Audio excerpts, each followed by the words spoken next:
আপনাদের কি পাশে বসতে নেই নাকি জাতপাতের বিচার করে দূর করে ছুড়ে ফেলে দেয়? আগে নিজের দিকে তাকিয়ে তারপরে অন্যের দিকে আঙুল তুলবেন। আগে নিজে শিক্ষিত পান তাদের কাছে হিন্দু হিসাবে, তারপরে আপনার হিন্দুত্বের দরদ দেখিয়ে ভারতের সংবিধানকে লন্ডভন্ড করার যে অপচেষ্টা আছে তার বিরোধিতা করবেন। প্রথমত আজ আপনাদের আমি বলি যে বর্তমান ভারতবর্ষে যে আন্দোলনটা আমাদের চলছে, আজও আমাদের পদযাত্রার কথা ছিল, বহু ছলে বলে কৌশলে এটাকে বন্ধ করার চেষ্টা অপচেষ্টা চালিয়ে যাচ্ছে। কারো বিরুদ্ধে এনআইএ অ্যাক্ট নিয়ে আসা হচ্ছে যখন সে নাকি ঘরে ঘুমাচ্ছে, কারো বিরুদ্ধে বিভিন্ন রকম কেস দেওয়া হচ্ছে, সরকারি তদন্ত এজেন্সি তাদেরকে লাগিয়ে দেওয়া হচ্ছে। এক কথায় এদের ভয় পাইয়ে দাও। তাই পশ্চিমবঙ্গের সমস্ত অর্গানাইজেশন এক হয়ে আগামী 26শে এপ্রিল যে আমরা ব্রিগেড ডেকেছি, যে কোনো ভাবে এই ব্রিগেডকে ক্যান্সেল করতে হবে, যে কোনো ভাবে এই ব্রিগেডকে বন্ধ করতে হবে, যাতে ওরা এক জায়গায় না হতে পারে। কিন্তু এটা সম্ভব নয়।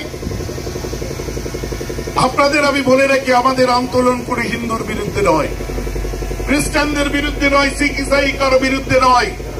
আমাদের আন্দোলন হচ্ছে সংবিধান বাঁচাও আন্দোলন, যে সংবিধান বাবা সাহেব আম্বেদকর আমাদের কাছে দিয়ে গেছিলেন, যার মধ্যে হিন্দু মুসলিম শিখ ইসাই সর্বধর্মের ধর্ম পালনের স্বাতন্ত্রতা অধিকার আমাদেরকে দিয়েছে, যে সংবিধান আমাদেরকে বাঁচার অধিকার, নিজের চলার নিজের খাওয়ার সবকিছুর অধিকার দিয়েছে।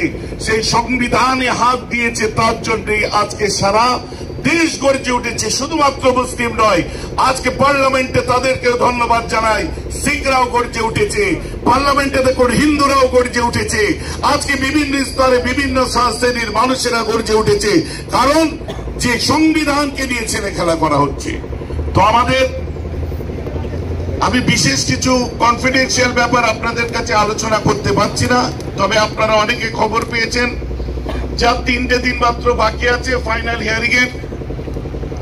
কারণ যে একটা কেস দিয়েছে কত রকম কৌশল করছে, আর 3টে দিনের জন্য আমরা একটু সবর করব, বরদাস্ত করব। যার জন্য বিভিন্ন এলাকায় আজ আমি বারণ করেছিলাম যে আমাদের সভাটা বা বিভিন্ন জায়গায় যে সভা, মুসলিম পার্সোনাল ল বোর্ড থেকে নিয়ে সবাই বলছে আপনারা একটু ছোট করুন।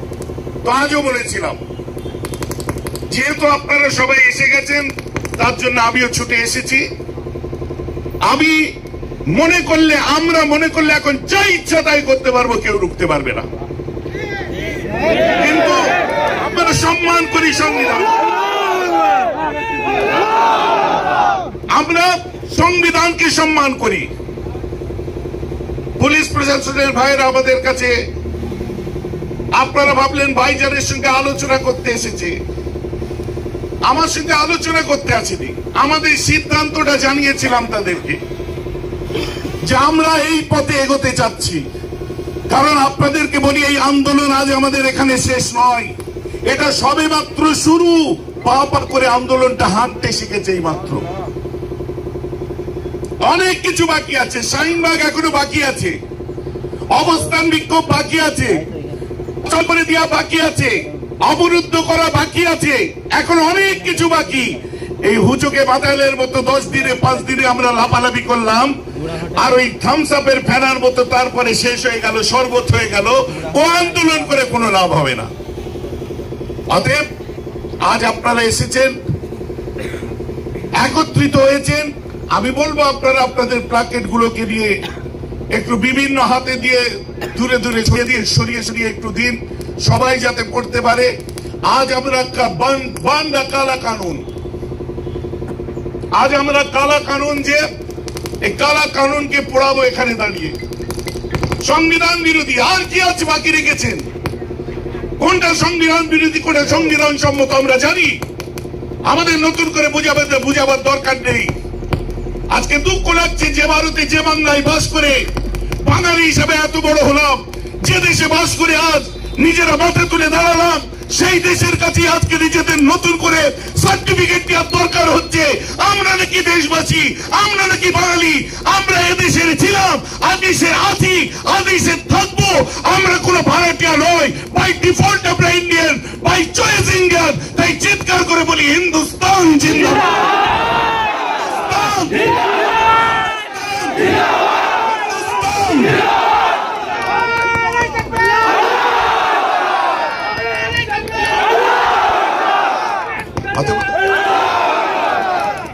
অতএব আফসোস লাগে আমাদের, আজ নতুন করে যখন প্রমাণ দিতে হয়, তো আজ আমি এখনই বলে শেষ করে দিলে হবে না।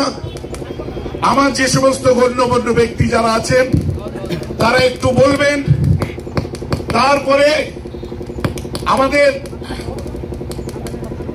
আমি বক্তব্য দেব, এরপরই আপনার যে কালা কানুন বিল এবং যাকে যাকে পোড়ানো দরকার পোড়ান, আমার আপত্তি নেই। যেই সমস্ত কালপিটদের মনে হচ্ছে সংবিধান বিরোধী, যাদের মনে হচ্ছে সংবিধানকে লুণ্ঠন করছে, যাদের মনে হচ্ছে স্বৈরাচারী, যার খুশি কুশপুতুল পোড়ার আমার কোনো আপত্তি নেই, এটাও সংবিধান সম্মত। অতএব আপনারা এসেছেন ইমানি দায়িত্ব পালন করতে, আপনারা এসেছেন নিজের অস্তিত্ব নয়, বাংলা নয়, ভারতের সংবিধানের অস্তিত্বকে বাঁচাতে। অতএব এক এক করে আমাদের বক্তারা বক্তব্য দেবে। উঁচু জায়গায় যারা আছেন আপনারা একটু বসে পড়ুন, পিছনে মানুষ আছে দেখতে পাবে না।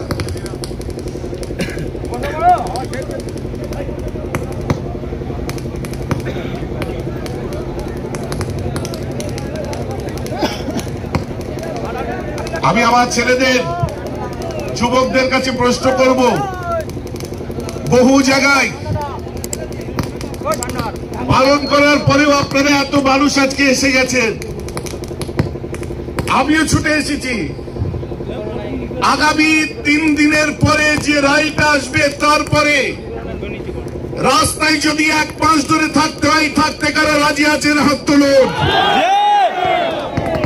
নারে তাকবীর, হিন্দুস্তান, হিন্দুস্তান, বাবা সাহেব আম্বেদকর জিন্দাবাদ, নারে তাকবীর।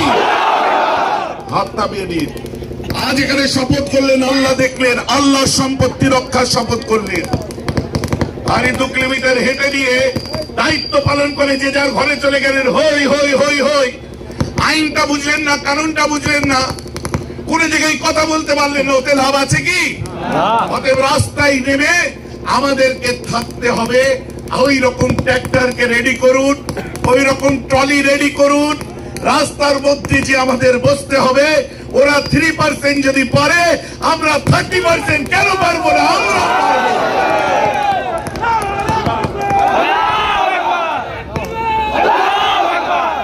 বাকি সব জায়গায় তো সামনে থেকে রিডিং দিচ্ছে, আপনারা দেখছেন। আবার এটাও দেব, ইমানি দায়িত্ব, কবরেই তো যেতে হবে।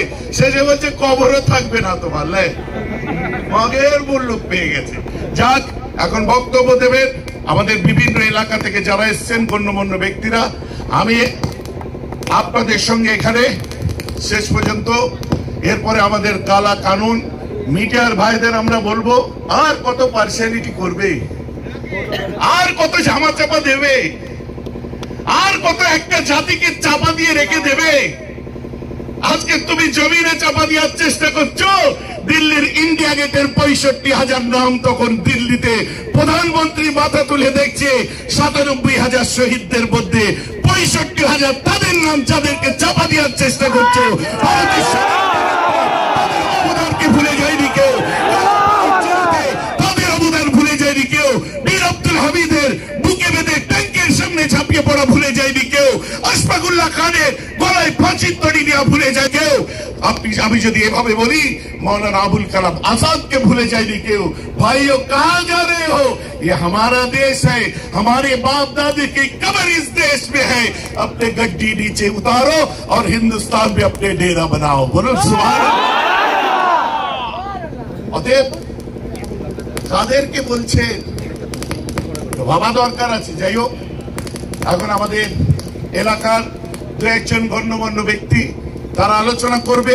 আর আপনাদেরকে বলি, স্ট্রিট কর্নার করেন, আলোচনা সভা করেন, যাই করেন, টাইমটা 1 ঘন্টা রাখবেন, 1 থেকে 1.5 ঘন্টা রাখবেন। শুকুরিয়া আকাশ থেকে নেমে 6 মেরে মারার আগে আমরা আমাদের কাজ গুটিয়ে দেবো। শুকুরিয়া এসে ফ্যাল ফ্যাল করে তাকিয়ে দেখবে, ফাঁকা মাঠে এসে তারা এদিক ওদিক তাকিয়ে দেখবে কোথায় গেল, আমরা কাজ করে বেরিয়ে যাবো। কথা বুঝে যাচ্ছে তো নাকি? আজও তার বিলম্ব হবে না। আমাদের পরস্পর একের পর এক বক্তব্য রাখবেন। এখন কে বক্তব্য দেবেন?